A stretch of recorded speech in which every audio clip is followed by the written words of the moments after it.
السلام عليكم ورحمة الله وبركاته. كتاكيت أولى إعدادي، عاملين إيه؟ يا رب تكونوا بصحة وخير وعافية إن شاء الله. ميعادنا النهاردة في الدرس التاني معانا في المنهج بتاعنا.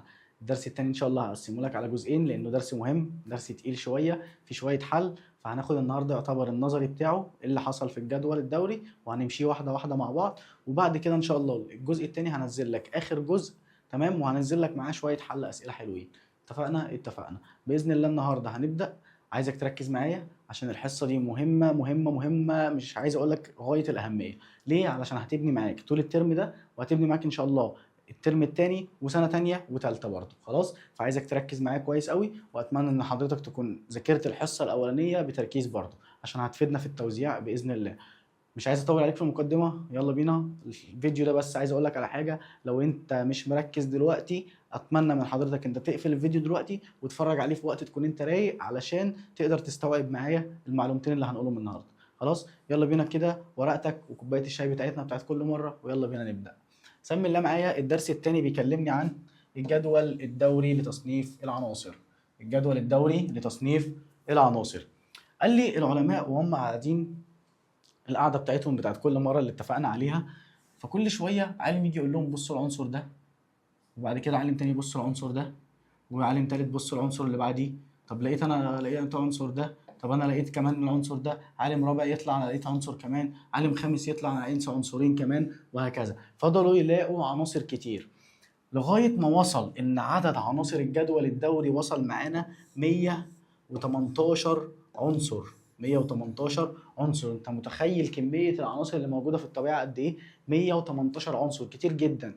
فقال لك لا، ما احنا مش هنفضل بقى كل شويه ندور ونجيب هنا ونروح هنا، فاحنا هنعمل مرجع لينا، مرجع لما نحتاج حاجه في العناصر دي نرجع له. فقال لك هنعمل حاجه اسمها الجدول الدوري، حاجه اسمها الجدول الدوري. طيب، فاكر قبل كده لما قلت لك ان احنا اي حاجه عندنا بنحاول نسهلها؟ فقال لي بقى المحاولات بتاعت العلماء دي يعني بقت محاولات كتير جدا، عملوا محاولات كتير جدا علشان يصنفوا العناصر بتاعتنا. فعملوا ايه؟ قال لي عملوا الجدول الدوري. عملوا الجدول الدوري ده ليه؟ يعني اهو بيجي لك ده سؤال: علل. تعددت المحاولات لتصنيف الجدول الدوري. ليه تعددت المحاولات؟ قال لي لسهوله دراستها، لسهوله دراستها، عشان اعرف مميزات العنصر. فانا في الجدول ده انا هحط كل حاجه تخص كل عنصر. خلاص؟ جاء عدد ذري وعدد كتلي والخواص بتاعته والخواص الكيميائيه، صورته عامله ازاي، كل حاجه. خلاص؟ لسهوله دراستها والتعامل معها. والتعامل والتعامل معها فين؟ عندنا بعد كده ان شاء الله حاجه اسمها في المعادلات الكيميائيه. المعادلات الكيميائيه ان شاء الله بعد كده كمان. خلاص؟ هنتعلم ازاي نكتب بقى، نحط مركب على مركب، وايه اللي هيحصل وهيطلع لنا ايه، والكلام ده كله. اتفقنا؟ اتفقنا. تعالى كده نشوف المحاولات اللي عملوها. عملوا اشهر 3 محاولات. قال لي اول حاجه عملوا الجدول الدوري للحج، اسمه الحج مندليف. للحج مين؟ مندليف، ده اسمه. يبقى ده اول تجربه، اول تجربه للحج مندليف. خلاص؟ احفظ معايا. تاني تجربه للحج اسمه الحج موزلي. حج ايه؟ موزلي، لو تفتكروا اخدناه المره اللي فاتت. تمام؟ والتجربه الاخيره هنا موزلي، وكمان معاه كان معاه رذرفورد. رذرفورد اللي الدوله بتاعته كرمته وحطت له العمله بتاع الصوره بتاعته على اكبر عمله عندها في نيوزيلندا. وبعد كده توصلنا لاخر حاجه والحمد لله اللي ثبتنا عليه وبقينا نشتغل بيه على طول، هو الجدول الدوري الحديث. الجدول الدوري الحديث. يبقى عندي 3 محاولات علشان العلماء دول يحطوا لنا العناصر في صوره واحده. ايه هي المحاولات؟ مندليف وموزلي ورذرفورد مع بعض. والتالت اخر حاجه الجدول الدوري الحديث اللي احنا بنثبت عليه وبنشتغل بيه حتى اليوم بتاعنا النهارده. تمام؟ طيب، تعالى بقى بعد كده. ده شكل الجدول الدوري. ده شكل الجدول الدوري. قلت لك الجدول الدوري ده في 118 عنصر. 118 عنصر. ده جدول الدوري اخر حاجه وصلنا له، اللي هو الجدول الدوري الحديث. خلاص؟ تمام؟ لو فتحت معايا الكتاب بتاعك هتلاقي الجدول ده موجود عندك. تمام؟ الجدول ده هتلاقيه موجود عندك، هتلاقيه مقسم لك كل حاجه. كل حاجه حاططها لك. ايه ده مستر هم ملونين عشان يورونا كده الالوان؟ لا مش عشان يورونا الالوان، هو كل لون بيعبر عن حاجه. وليكن لو بصيت هنا للهيدروجين هتلاقيه المربع بتاعه اصفر، لو جيت بصيت للاصفر فهتعرف ان هو غاز، هتعرف ان هو غاز. هتلاقي عندك هنا مربعات لونها ازرق، لونها ازرق دي يعني اعرف ان الماده دي سائله، ماده شبه الميه سائله. تمام. وعندك المواد الصلبه هتلاقيها مستطيل كده، تمام، زي مثلا اي مستطيل بقى من المستطيلات دي، مستطيل مش متلون هو متحدد بس، اي مستطيل اللي عندك كده هتلاقيه هو ماده صلبه. تمام. اما بقى هتلاقي عندك كمان في الجدول في مستطيلات عامله كده منقطه كده. الجدول الحاجات المنقطه دي هتلاقيها عندك مثلا وليكن اهو. تمام. المنقط ده ليه منقط كده؟ قال لي عشان انا لسه ما اعرفش الحاله بتاعته، ما اعرفش الحاله بتاعته. هو الحاله بتاعته بتكون على حسب درجه حراره مثلا، بتكون على حسب كثافه، على حسب حاجات لسه هندرسها قدام. هو العنصر ده بيبقى موجود في صوره يا اما صلبه سائله او غازيه. اتفقنا؟ اتفقنا. طب ما تيجي كده مستر نمسك بقى كل واحده ونشوف كل عالم عمل لنا ايه واجتهد ازاي عشان يوصلنا للجدول الدوري دوت. تعالى كده. اول حاجه الجدول الدوري للحاج مندليف. الجدول الدوري للحاج مندليف عمل ايه مندليف؟ قال لي هو اول جدول، خلي بالك بقى كل كلمه في الدرس ده ممكن يجي عليها سؤال، فعايزك تركز معايا. هو اول جدول دوري حقيقي، اول جدول دوري حقيقي، اول جدول الدوري اتحط هو الجدول بتاع مندليف، عشان لما يجي لك سؤال في الامتحان يقول لك اول او من، ممكن يسالك يقول لك من العالم او اسمه ايه. تمام. وضع اول جدول دوري حقيقي. ده اول سؤال في الجزئيه دي، هقول له هو العالم مندليف. طيب علشان يكرموه برضو، تمام، ما احنا ما بنسيبش العلماء بتوعنا بعد اذنك، معلش هم تعبوا فنكرمهم. تمام. لما عمل الجدول الدوري الحديث، تمام، عملوا له عنصر في الجدول اسمه عنصر المندليفيوم. عنصر المندليفيوم. عنصر المندليفيوم دوت هلاقيه عندي في الجدول الرمز بتاعه ام دي. ايه ده مستر هو بيتكتب كده؟ يا مستر انا ما عنديش حاجه بتتكتب كده. اقول لك برافو عليك، يبقى انت ذاكرت الحصه الاولى. ما بيتكتبش كده. امال بيتكتب ازاي؟ قال لي هيتكتب الاول كابيتال والتاني سمول ام دي. خلاص بالشكل ده. ده العنصر اللي اتسمى على اسم العالم مندليفيوم تكريما له على اللي عمله في الجدول الدوري. خلاص. طيب مستر هو انا عايز اعرف بقى هو يعني ايه صنفه؟ يعني صنفه ازاي؟ عمل فيه ايه؟ قال لي بص هو رتب العناصر، تمام، في الجدول على حسب. على حسب ايه؟ قال لي على حسب حاجه حلوه قوي هو اشتغل عليها.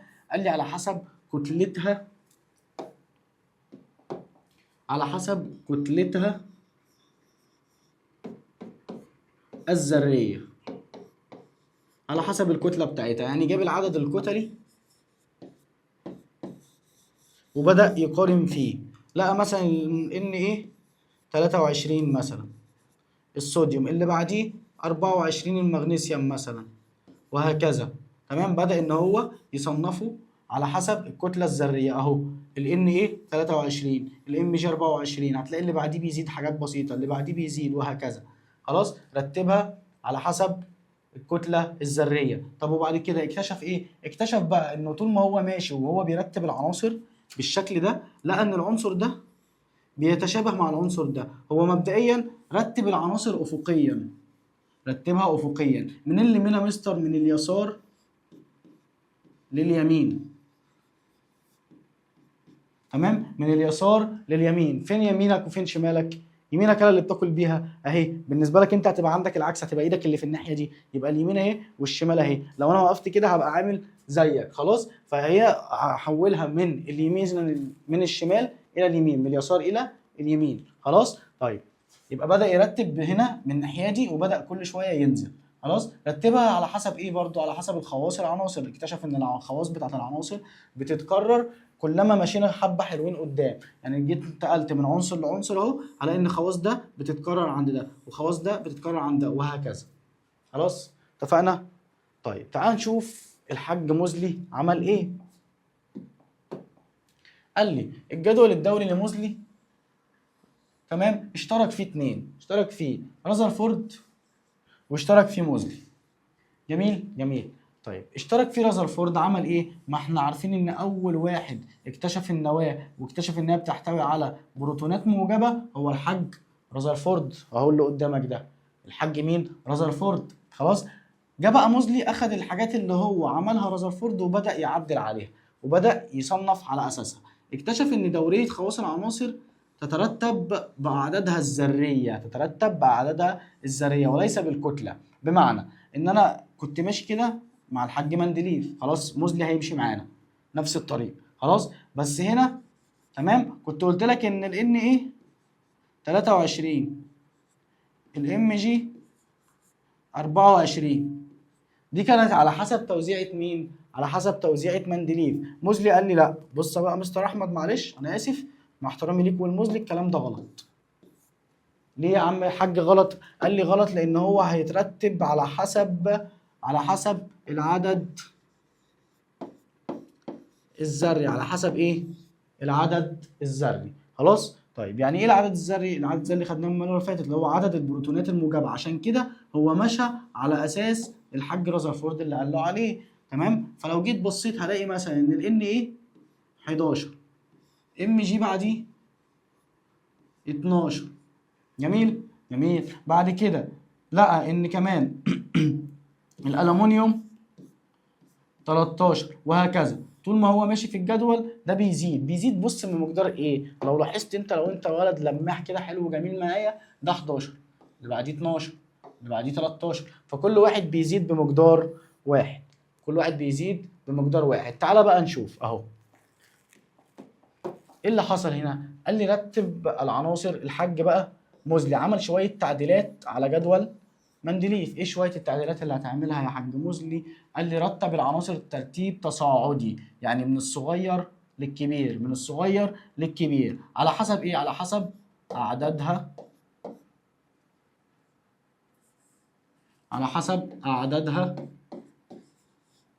الذريه، على حسب ايه؟ اعدادها الذريه، وليس على حسب زي ما الحاج مندليف قال كتلتها الذريه. يبقى عملها على حسب العدد الذري مش الكتله بتاعتها. طيب واحنا ماشيين من شويه افتكر ادي ال ايه 11 ام جي 12 اي ال 13، واحنا ماشيين لقيته بيزيد بمقدار. لو قلت لك انا لو انت ولد لماح وشطور صغنون جميل حلو كتموته تمام، هتلاقيها كل شويه بتزيد واحد، كل شويه بتزيد واحد، صح؟ يبقى اصبح عندي حيث يكون المقدار يزيد بمقدار قد ايه؟ يزيد بمقدار واحد عن العنصر الذي يسبقه. يعني ايه؟ يعني ده 13 يبقى اكيد اللي قبليه 12، ايه ده 12 يبقى اكيد اللي قبليه 11 وهكذا. تمام؟ جه بعد كده عمل لي اضاف لي مجموعه مهمه جدا وهي مجموعه الغازات النبيله. الغازات النبيله، الغازات ايه؟ النبيله اللي هي بنقول عليها عندنا اسمها غازات خامله، اسمها غازات خامله اهو، اسمها غازات خامله، وهنفهم ليه اتسمت بالاسم ده كمان شويه. تمام؟ عمل ايه تاني؟ اضاف مجموعه العناصر الخامله او النبيله، وبعد كده عمل لي بعض اضافات لبعض العناصر. ليه؟ عشان الحاج مندليف خلاص رأى ربنا افتكر وتوكل على الله، فبعد ما توكل على الله اكتشفنا عناصر جديده. اكتشفنا ايه؟ عناصر جديده. هنسيبها؟ لا طبعا مش هنسيبها، هنجيبها نضمها على الجدول بتاعنا. فمين اللي ضمها؟ اللي ضمها العالم موزلي، اللي ضمها العالم موزلي. خلاص؟ طيب دي كانت تعديلات موزلي على جدول الحاج مندليف. ايه اللي بعد كده اللي حصل؟ جينا بعد كده اكتشفنا حاجات جديدة. اكتشفنا ايه؟ قال لي اكتشفنا ان في بعض القصور، بعض القصور، مش قصور اللي هو القصر، ما مش لا، القصور دي يقصد بيها هنا، تمام؟ وجدنا بعض القصور يعني بعض الحاجات الغلط، بعض الاخطاء. اكتشفنا على الجدول الدوري بتاع الحاج موزلي، تمام؟ اكتشفنا ايه؟ شوية اخطاء.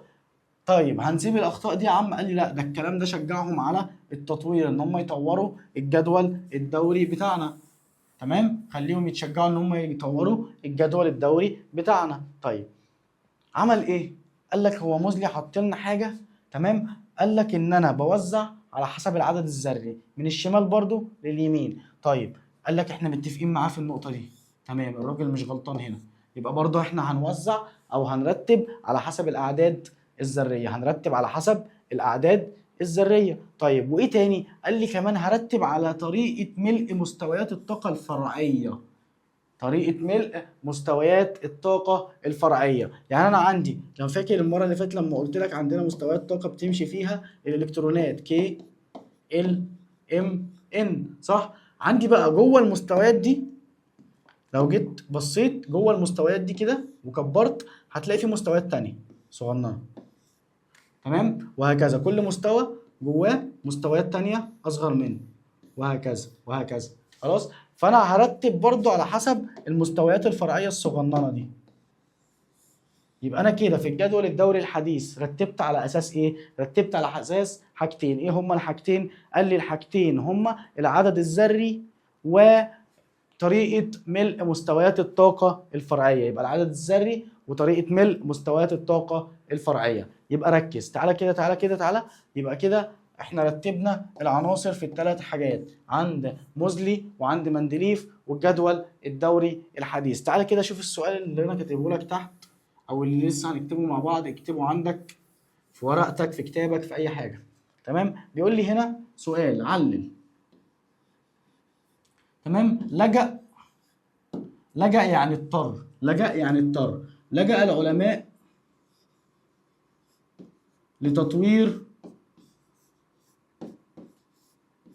جدول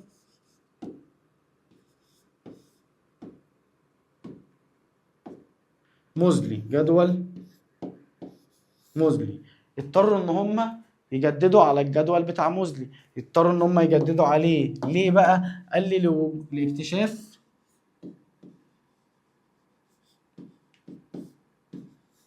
بعض القصور والاخطاء. اكتشفوا بعض القصور والاخطاء. جميل جميل. وتروح حضرتك كاتب له حيث رتبوه تصاعديا على حسب بقى الحاجتين بتوعنا. ايه هما؟ العدد الذري ومستويات الطاقة الفرعية، مستويات الطاقة الفرعية.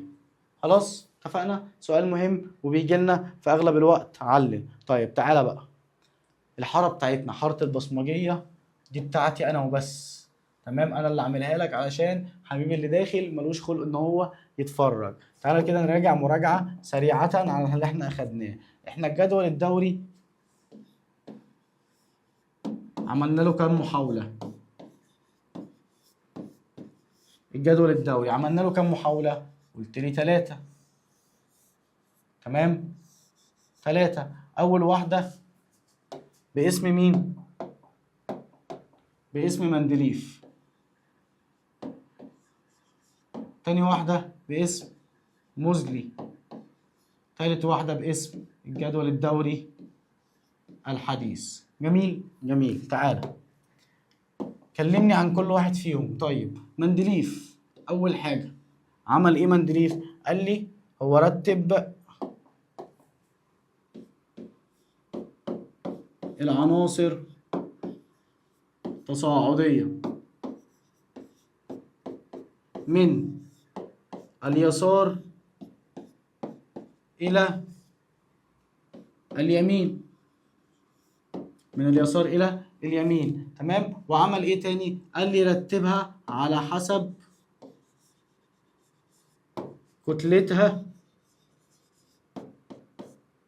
الذرية، على حسب كتلتها الذرية. خلاص خلاص، ده الملخص بتاع مندليف. طب تعالى نخش على موزلي. موزلي عمل ايه؟ قال لي اول حاجة اكتشف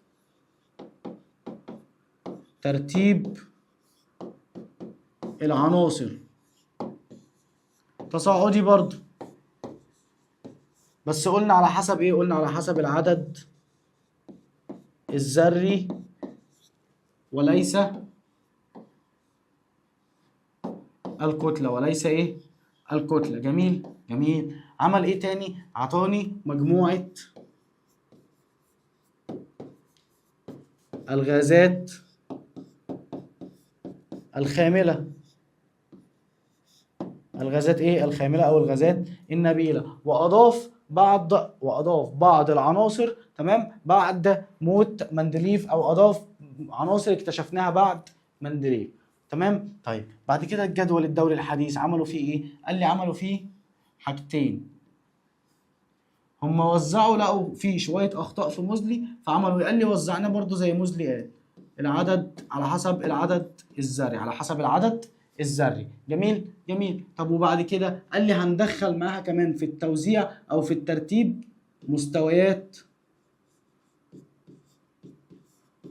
الطاقه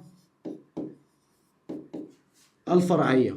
يبقى هم وزعوا على حسب حاجتين، على حسب حاجتين، العدد الذري ومستويات الطاقة الفرعية. دي كده ملخص اللي قلناه في كل اللي فات، كله في سبورة واحدة. عايز تنقله عندك هوسع لك واسيب لك فرصة ان انت تنقله. وقف الفيديو وابدأ انقل فيه، هسيبه لك ثانيتين 3 كده وانت وقف الفيديو برضه. خلاص يلا بينا حبايبي نكمل مع بعض ونشوف بقى وصف الجدول الدوري. الجدول الدوري دوت بيترتب ازاي، شكله عامل ازاي، بيحتوي على ايه. تعالى كده نشوف واحدة واحدة. قال لي اول حاجه في وصف الجدول الدوري، انا قلت لك مرتين قبل كده ان هو فيه 118 عنصر. ال 118 عنصر دول بوزعهم ازاي؟ قال لي بوزعهم على 7 دورات افقيه. 7 دورات افقيه. يعني ايه 7 دورات افقيه؟ يعني لو جيت عندك الجدول الدوري عامل كده اهو، فده كده هتلاقي الصفوف اللي تحت بعض دي 7 بالعرض. خلاص، يبقى 7 دورات أفقية. ايه تاني؟ بيتكون من 18 مجموعة رأسية. 18 مجموعة رأسية. يبقى كام دورة؟ 7 دورات. وكم مجموعة؟ 18 مجموعة رأسية. يعني لو جيت قسمته كده بالطول هتلاقي اللي بالطول دول 18. تمام. ترقيمهم ازاي؟ قال لي بيترقموا، ليهم ترقيم هتلاقيها في الجدول، ليهم ترقيم حديث، يعني الارقام بتاعتنا الحديثه. تمام. وهتلاقي عندك ارقام قديمه. ارقام قديمه بايه؟ هتلاقيها في الاغلب باللاتيني.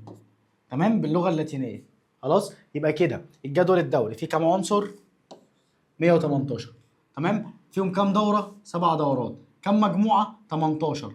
كام مجموعه؟ 18 مجموعه رأسيه. 18 مجموعه رأسيه وسبع دورات افقيه، وفي 118 عنصر. 118 عنصر. طيب عايز اعرف حالات بتاعه العناصر بقى. قال لي بص، تعالى معايا كده واحده واحده ونشوف.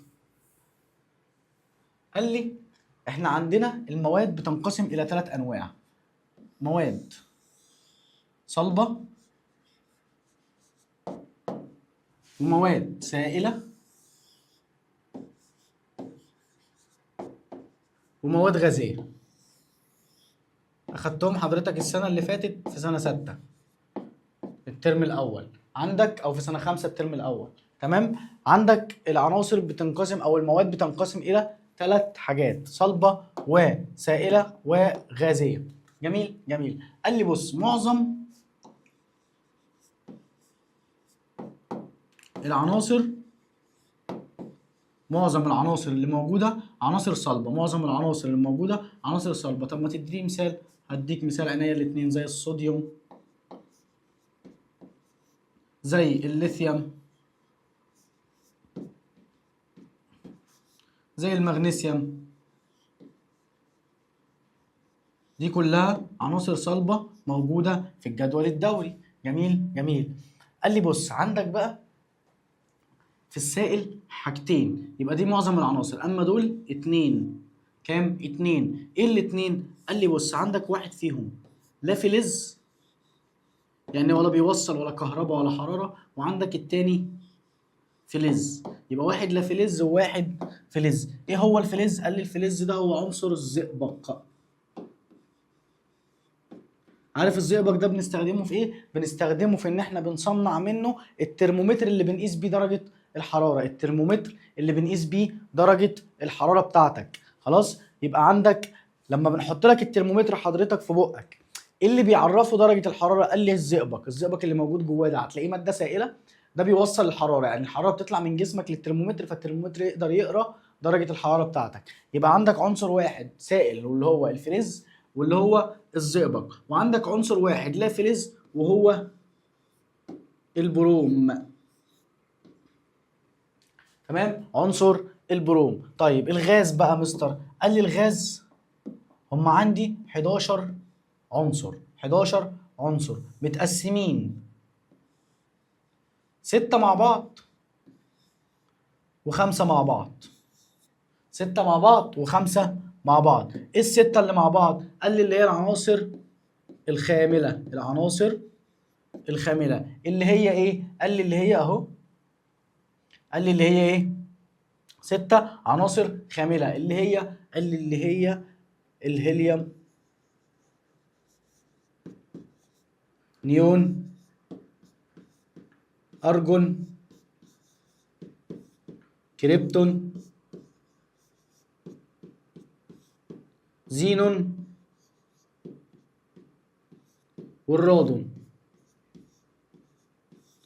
يبقى كام واحد؟ 6. احفظوا معاهم: هيليوم، نيون، أرجون، كريبتون، زينون، رادون. يبقى يلا بينا مع بعض. تمام؟ انا ما بحبش طريقه الاغاني، فانت هتحفظهم معايا بالترتيب 2 2 2. تمام؟ هيليوم، نيون، ارجون، كريبتون، زينون، رادون. خلاص؟ يبقى هيليوم، نيون، ارجون، كريبتون، زينون، والرادون. خلاص؟ طيب وعندي 5 عناصر تمام تانيين، اكتبهم لك هنا هم، هكتبهم لك هنا، ال5 التانيين هكتبهم لك هنا. ايه هم ال5 التانيين؟ عندي هيدروجين واكسجين، هيدروجين واكسجين. تمام؟ وبعد كده نيتروجين، دول اول 3، والاتنين اللي فاضلين هم الفلور والكلور، فلور وكلور، فلور وكلور. تمام؟ تمام.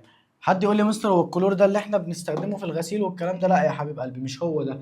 الكلور ده هو مادة غازية موجودة في الهواء اللي حوالينا، مادة غازية موجودة في الهواء اللي حوالينا. تعال اديك معلومة تصدمك. ادينا مستر، قال لي احنا بناكل الكلور ده. ايه ده ازاي؟ عارف انت ملح الطعام، وده هندرسه قدام شوية لما ناخد المعادلات. ملح الطعام ماله يا مستر؟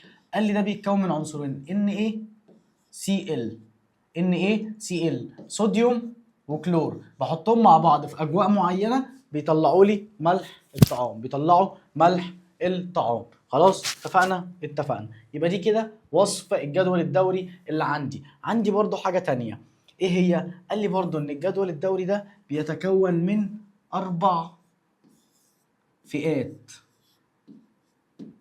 4 فئات، 4 ايه؟ فئات. هندرسهم كمان شويه، كمان دقيقة، كمان مش هنكمل دقيقة. يبقى معايا تاني واحدة واحدة نراجع اللي قلناه تاني. الجدول الدوري بيتقسم إلى كام حاجة؟ قال لي بص، هو الجدول الدوري فيه 118 عنصر، في كام؟ 118 العنصر. متقسمين ازاي؟ متقسمين 7 دورات أفقية، 7 دورات أفقية، و18 مجموعة رأسية، و18 مجموعة رأسية. جميل؟ طيب حلو يا مستر، وإيه تاني؟ قال لي بقى إن هو جواه مواد تختلف عن بعضها، اللي هي المواد الصلبة والمواد السائلة والمواد الغازية. صنفناهم وقلت لك معظم المواد اللي موجودة في الجدول الدوري مواد صلبة، معظم المواد مواد إيه؟ مواد صلبة. طب تاني واحدة السائلة، قلت لك السائلة عندي نوعين، واحد فلز وواحد لا فلز، هو مفيش غيرهم، هما الاثنين بس اللي موجودين سوائل في الجدول الدوري، الفلز اللي هو الزئبق واللا فلز اللي هو البروم، اللا فلز اللي هو البروم. طيب انقل على الغازيه، الغازيه كام واحد؟ 11 عنصر متقسمين 6 و5، متقسمين ايه؟ 6 و5. ايه السته؟ السته دول اللي هم العناصر الخامله او المجموعه الخامله اللي هي هيليوم، نيون، ارجون، كريبتون، زينون، رادون. جميل. طب والخمسه التانيين يا مستر؟ قال لي الخمسه التانيين دول فيهم فلز وفيهم لا فلز، فيهم فلز وفيهم لا فلز. زي ايه؟ زي هيدروجين، اكسجين، نيتروجين، كلور وفلور، كلور وايه؟ وفلور. دي كده وصف الجدول كله عندي شكله عامل ازاي. قلت لها مستر بيتكون من ايه تاني؟ قلت لك بيتكون من 4 فئات. ايه هي الفئات دي؟ تعال نشوفها سوا. يلا بينا. فئات الجدول الدوري. قال لي ال4 فئات هم سميناهم بحروف بالانجلش، حروف بالانجلش: اس بي والدي والاف. اس بي دي اف، اس بي دي اف، دي المجموعات او الفئات بتاعتي بتاعت الجدول الدوري. بص بقى، شايف الاس؟ هم العمودين دول، دي كده الفئه اس، تمام. شايف النص اللي في النص ده؟ دي كده الفئه دي. اللي على الطرف من ناحيه اليمين دي الفئه بي، تمام. والفئه اف نزلناها لوحدها تحت، نزلناها لوحدها تحت. دي كده فئات الجدول الدوري. يبقى كام فئه؟ 4: اس بي دي اف، اس بي دي اف، اس بي دي اف. خلاص. طيب دي كده العناصر او الفئات اللي موجوده جوه الجدول الدوري. اتقسموا على اساس ايه بقى مستر الاربعه؟ تعالى بقى معايا وندرس كل فئه لوحدها، تمام، ونشوف بتعمل ايه. يلا بينا واحده واحده، مش صعبه، هنحفظها سوا. اول حاجه الفئه اس. الفئه ايه؟ اس اهي، اللي هي دي. بتقع فين؟ قال لي بتقع يسار او اقصى يسار الجدول الدوري، بتقع اقصى يسار الجدول الدوري. قلت لك المجموعات بتترقم برقمين: رقم حديث ورقم تقليدي. الرقم الحديث اللي هو 1 2 وهكذا. الرقم التقليدي بحط رقم المجموعه وجنبها الحرف ايه، تمام. وهنا نفس الكلام.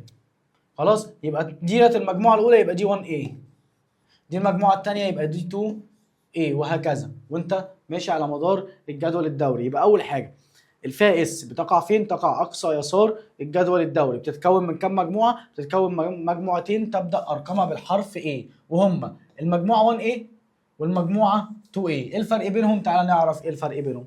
قال لي اول حاجه المجموعه 1A كلها فلزات، كلها فلزات، يعني بمعنى اصح كلها جيده التوصيل للكهرباء والحراره، يبقى جميعها فلزات، جميعها فلزات، ما عدا عنصر الهيدروجين اللي هو ده، ما عدا عنصر الهيدروجين. ماله مستر؟ قال لي ده لا فلز، ده الوحيد اللي في المجموعه دي لا فلز.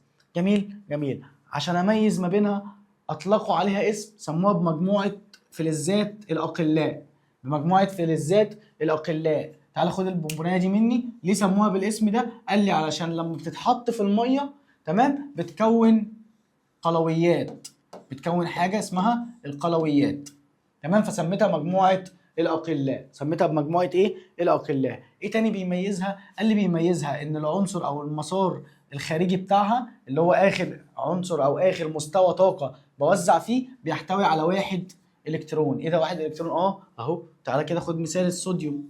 الصوديوم 11 2 8 1، 2 8 1. وركز في التوزيع عشان هينفعنا ان شاء الله في الحصه اللي جايه. يبقى 1 كده انا عرفت ان هو رقم 1، تمام، في المجموعه 1. 1 ايه بقى؟ قال لي هو ده مش عنصر اقلاء؟ يبقى ده العنصر، يبقى بتقع في المجموعه 1 ايه. خلاص.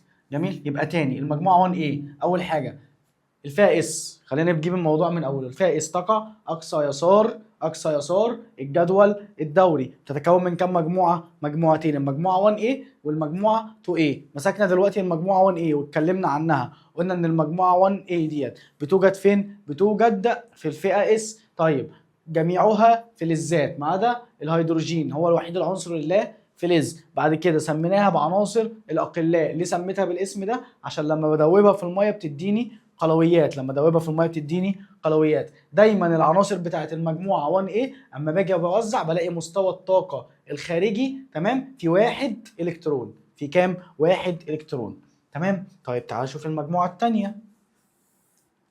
تعال شوف المجموعه الثانيه.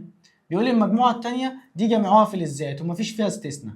جميعها ايه؟ فلزات ومفيش فيها استثناء. طب عشان افرقها عن اللي فوق سميتها بالاقلاء الارضيه، سميتها بالاقلاء الارضيه. اقلاء عرفنا علشان هي لما بتدوب في الميه بتديني قلويات. ليه سميتها ارضيه؟ قال لي عشان هي نادره الوجود في القشره الارضيه. ما انا كل العناصر دي في عناصر اغلبها اللي هي الصلبه بطلعها منين؟ بطلعها من الارض، بطلعها من الجبال، تمام. فهنا سميتها ان هي مش موجوده كتير في الجبال، فسميتها هنا باسم الاقلاء الارضيه. باسم ايه؟ الاقلاء الارضيه، تمام. قال لي ينتهي توزيعها ب2 الكترون. يعني لما اجي اوزع الاقي المستوى الطاقه الخارجي فيه 2 الكترون. زي ايه؟ زي الهيدروجين اهو 2 8 2 اهو اخر واحد فيه 2 الكترون. تمام سهل. دي كده الفئه اس. الفئه ايه؟ اس. تعالى نراجعها مع بعض واحده واحده. الفئه اس بتقع فين؟ اقصى يسار الجدول الدوري. فيها كم مجموعه؟ مجموعتين 1A و 2A. طب امسك اول مجموعه ال 1A دي جميعها فلزات ما عدا الهيدروجين. ينتهي مستوى الطاقه الخارجي بتاعها بكم الكترون؟ بواحد الكترون. بواحد ايه؟ الكترون. سميتها بعناصر الاقلاء او بمجموعه فلزات الاقلاء. ليه؟ عشان لما بحطها في الميه بتكون لي قلويات. بتكون لي ايه؟ قلويات. والتوزيع بتاعها بيحتوي، قلنا زي ما قلنا، بيحتوي على 1 الكترون. طيب المجموعه 2 ايه؟ قال لي هي مجموعه كلها فلزات. مجموعه كلها فلزات. طيب سميتها باسم الاقلاء الارضيه. سميتها باسم الاقلاء الارضيه. جميل؟ قال لي جميل. طب بعد كده قال لي التوزيع بتاعها في مستوى الطاقه الخارجي بيحتوي على 2 الكترون. بيحتوي على 2 الكترون زي مثلا ما قلنا المغنيسيوم. ده كده الفئه اس كلها. تمام؟ مع التكرار زمانك حفظتها معايا. ما حفظتهاش تقعد تكتبها كذا مره وهتحفظها مع حضرتك وتبقى سهله ان شاء الله. طيب خش بعد كده الفئه بي. الفئه ايه؟ بي. طيب ادي الجدول الدوري، ادي الفئه بي بتاعتنا اهي. عندك فوق الترقيم الحديث وتحتيه هتلاقي الترقيم التقليدي. تمام؟ طيب يا مستر ايه اللي بيحصل؟ قال لي بص الفئه بي بقى بتقع اقصى يمين الجدول الدوري. اس كانت اقصى يسار، البي اقصى يمين الجدول الدوري. حلو؟ قال لي حلو. طيب قال لي بتتكون من كام مجموعه؟ الفئه اس كان فيها 2، اما الفئه بي فيها 6 مجموعات. فيها كام؟ 6 مجموعات باستثناء فيها 6 مجموعات اسف، كلها بتبدا بالحرف بي، بالحرف ايه. بالحرف ايه يعني انا عندي 6 يبقى 6 ايه. تمام؟ 5 يبقى 5 ايه، 4 يبقى 4 ايه، وهكذا. 3 ايه. تمام؟ وهكذا طول ما انت شغال. تمام؟ السبعه 7 ايه. جينا عند الثمانية قلنا لهم لا مش هنكتبها 8 ايه، هتكتبها ايه؟ قال لي هسميها المجموعة الصفرية واحط لها الرمز صفر. اشمعنى؟ قال لي علشان هما زمان لما جم يعملوا الجدول الدوري لقوا ان التكافؤ بتاعها زي ما بيقولوا بيساوي صفر. تمام؟ التكافؤ بتاعها بيساوي صفر. ايه التكافؤ دوت؟ العناصر بتاعتها تمام لما بتيجي تشارك يعني ما بتدخلش مع عناصر تانية علشان تمام تعمل مركب. ما بتدخلش مع عناصر تانية عشان تعمل مركب، فاعطيناها الاسم المجموعة الصفرية. اعطيناها اسم المجموعة الصفرية. تمام؟ طيب تعالى بقى ندرس. انا هدرس فيها مجموعتين برضو، المجموعة 7 تمام والمجموعة الصفرية. حلو؟ قال لي حلو. يلا بينا. قال لي اول حاجة همسك المجموعة 7A. 7A ده ترقيم تقليدي، اما الترقيم الحديث رقمها 17، ودي المجموعة القبل الأخيرة اللي هي دي اهي. خلاص؟ جميل. قال لي طيب ايه اللي هيحصل فيها؟ قال لي بص دي جمعوها عناصر لا فلزات، جمعوها عناصر لا فلزات. سميتها بايه؟ سميتها باسم الهالو جينات. سميتها باسم الهالو جينات. اشمعنى مستر الاسم ده؟ تعالى اقول لك اشمعنى الاسم ده. انا قلت لك ان هم زمان كانت اللغه اللي دارجه معاهم اللغه اللاتينيه، فاللغه اللاتينيه عندي كان اسمها هالو بالشكل ده. تمام؟ هالو. وبعد كده الجزء الثاني اسمها هالو جينا. هالو جينا. خلاص؟ طيب قسم كلمه هالو دي تمام وكلمه الجينا دي لما جينا نعملها قال لي ان كلمه هالو دي معناها منتج. تمام؟ ودي كلمه الجينا دي ملح، فهو كلمه منتج ملح. منتج ملح هتعرف برضه يعني ايه قدام، ودي مش عليك انا بقولها لك ليك انت. تمام؟ طيب قال لي بقى ينتهي توزيعها، ما هي 7A 7 يبقى اكيد مستوى الطاقه الاخير فيه 7 الكترونات. صح؟ انت عندك حق ان مستوى الطاقه الاخير فيه 7 الكترونات. اهو الكلور 17 2 8 7 2 8 7. جميل. دي كده المجموعه 7A مش عايز فيها حاجه تاني، عايزك تعرف ان هي للذات اتسمت باسم الهالوجينات. تمام؟ ينتهي توزيعها ب7 الكترونات. في اصعب، في اسهل من كده؟ مفيش اسهل من كده. يلا بينا. بعد كده يلا حماده المجموعه الصفريه اللي هي اخر مجموعه. فين دي؟ اللي هي اهي. لو تفتكر انا حفظتها لك من شويه، اللي هي مجموعه العناصر الخامله اللي هي هيليوم، نيون، ارجون، كريبتون، زينون، رادون. تمام؟ وعندنا عنصر تاني اسمه اوجانيون. عنصر اسمه اوجانيون ده مش يعتبر ما بنعتبروش موجود. تمام، اسمه اوجانيوم، مش علينا، احنا عايزك تحفظ لحد الرادون. خلاص تمام. قال لي تسمى بالغازات النبيله او الخامله، تسمى بالغازات النبيله او الخامله. قال لي ليه؟ قال لي بص هي بينتهي توزيعها ب 8، ف8 ده لو تفتكر مثلا هنقول مثلا النيون، هنقول عنصر النيون 10 تمام، وزعه ادي 2 8 اهو، 2 8 اخر واحد فيه ممتلئ بالالكترونات. فجميع العناصر بتاعت المجموعه الصفريه هتلاقي ان وانت بتوزع المستوى الطاقه الاخير بتاعها ممتلئ بالالكترونات، في 8 الكترونات. تمام تمام. طيب بعد كده قال لي ما عدا الهيليوم طبعا، عشان الهيليوم اصلا عدده الذري 2 فهتلاقيه بينتهي ب 2 الكترون. جميل اهو، زي الارجون، مثال تاني اهو عطيهولك الارجون. الارجون 18 2 8 8 تمام، مستوى الطاقه الخارجي فيه كام؟ فيه 8 الكترونات. تمام. طيب تعال نراجع عليها مره كمان. الفئه بي، الفئه بي بتقع فين؟ قال لي تقع اقصى يمين الجدول الدوري. طيب ايه اللي بيحصل فيها؟ قال لي بتتكون من 6 مجموعات، بتتكون من 6 مجموعات برمز لها بالرمز A، ما عدا المجموعه الاخيره سميتها بالمجموعه الصفريه. حلو حلو. هدرس فيها ايه يا مستر؟ هدرس فيها مجموعتين. ايه المجموعتين؟ اول مجموعه المجموعه 7A او المجموعه رقم 17 اللي هي قبل الاخيره، والمجموعه الاخيره اللي هي المجموعه الصفريه، المجموعه الصفريه او رقمها 18. جميل. قال لي طيب 7A جميعها لفلزات تسمى بالهالوجينات. تمام، تنتهي توزيعها بسبع الكترونات. بص كلها على نفس الوزن، فلزات هالوجينات وتنتهي بسبع الكترونات. سهله سهله. المجموعه الصفريه بقى، قال لي المجموعه الصفريه بسميها بالغازات الخامله، مجموعه الغازات الخامله. طيب ليه؟ قال لي علشان مستوى الطاقه الخارجي بتاعها دايما ممتلئ بالالكترونات فيه 8، ما عدا الهيليوم في كام؟ في 2 الكترون فقط. خلاص اتفقنا؟ اتفقنا. طيب تعالى كده نكمل بقى مع بعض ونشوف واحده واحده. عندي معلومه لذيذه لزوزه اهي، شبهك كده، جميله كتكوته شبهك، بص يعني من الاخر. تمام. طيب تعال نشوف. قال لي الفئه بي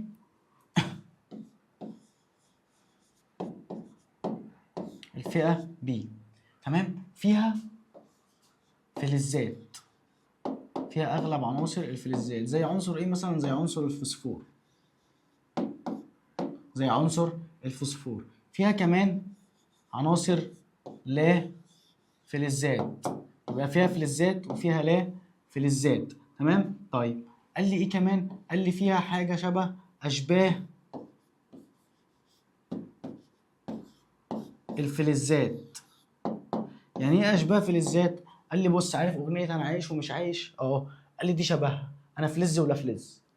بس بتتحدد ازاي؟ قال لي بص انا ما اقدرش احددها دلوقتي، احددها امتى؟ احددها على حسب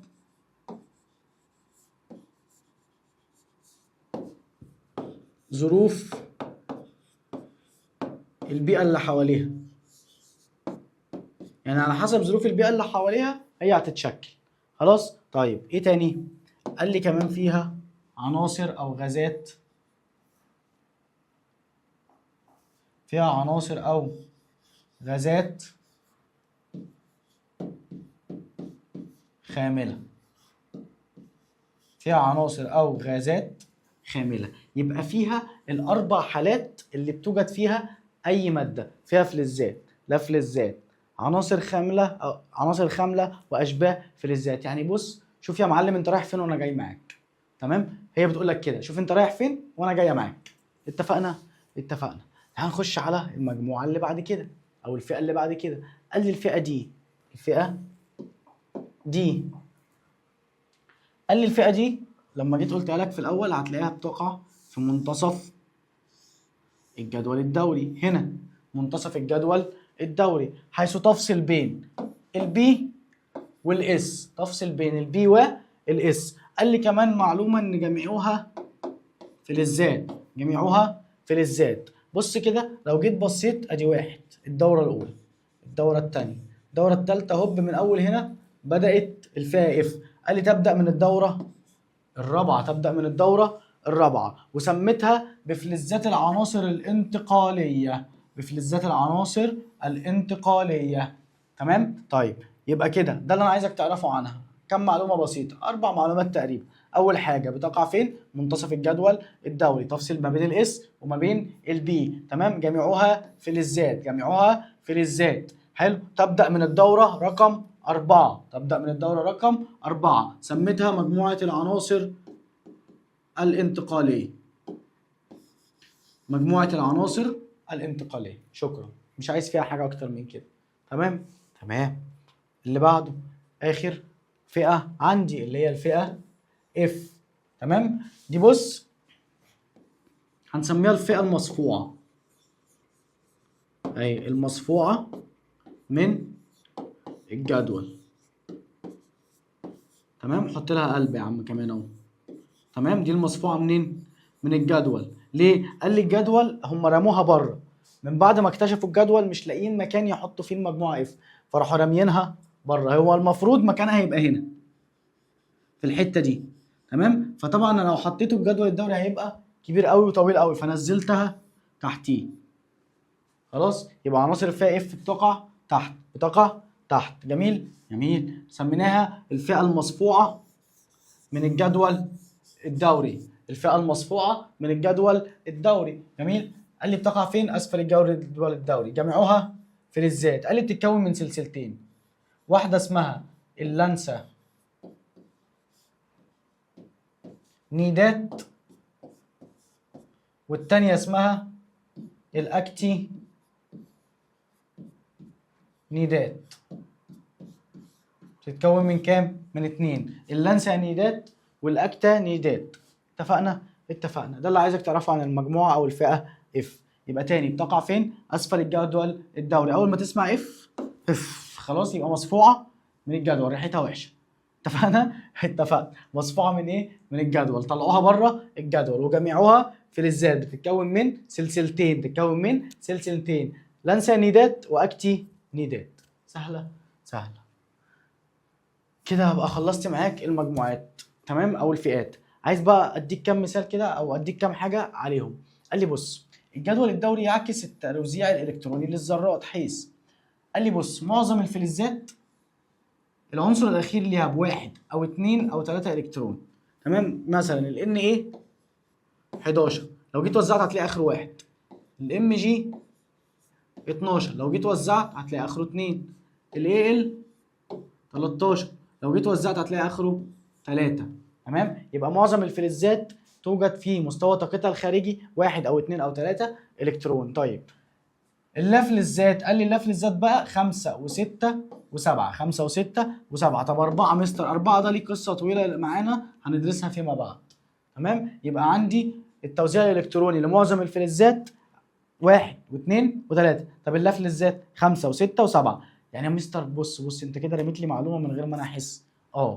لو انت جيت ووزعت لقيت اخره 1 او 2 او 3 يبقى ده فلز. لقيت 5 6 7 يبقى ده لافلز على طول من غير ما تفكر. تمام؟ تمام. قال لي بص، ينتهي التوزيع الالكتروني في العناصر الخامله ب8 الكترونات ما عدا الهيليوم اخره 2. يبقى بص واحده واحده. جيت انت تمام وزعت لقيت اخره 1 او 2 او 3 يبقى ده فلز. 5 6 7 يبقى لا فلز. طب 8 يبقى عنصر خامل. عنصر خامل. طيب تعالى كده بص اهو العناصر الخامله. الهيليوم لو جيت وزعته هتلاقي اخره 2. النيون لو جيت وزعته هتلاقي اخره 8. الارجون 8. تمام؟ طيب يبقى دي كده غازات على طول خامله. غازات خامله. طب لو جيت بصيت هنا، بص الفسفور. بص الفسفور 2 8 5 لقيت اخره 5 يبقى ده على طول لا فلز. طيب الاكسجين 2 6 يبقى لا فلز.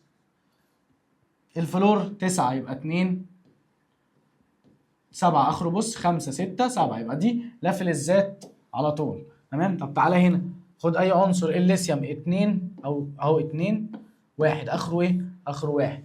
هنا البريليوم او المغنيسيوم اي واحد فيهم اهو 2 2 اللي هو ده هتلاقي اخره 2 يبقى لا فلز. الالومنيوم اخره 3 2 8 3 يبقى اخره 3 يبقى على طول عنصر فلز. اتفقنا؟ كده بقى خلصت معاك النهارده الجزء الاول من الدرس الثاني. تمام؟ الجزء اللي بعد كده هينزل لك الاسبوع الجاي. هنعمل فيه ايه؟ هنبدا بقى نحدد المواقع بتاعت العناصر دي في الجدول الدوري عامله ازاي. خلاص؟ فالحصه الجايه برده مهمه وهنحل فيها اسئله بقى كتير. اتفقنا؟ اتمنى ما اكونش طولت عليك وتكون استفدت من الحصه واتمنى من حضرتك تذاكر الحصه عشان والله العظيم مهمه. خلاص، واشوفكم على خير الحصه الجايه، والسلام عليكم ورحمه الله وبركاته.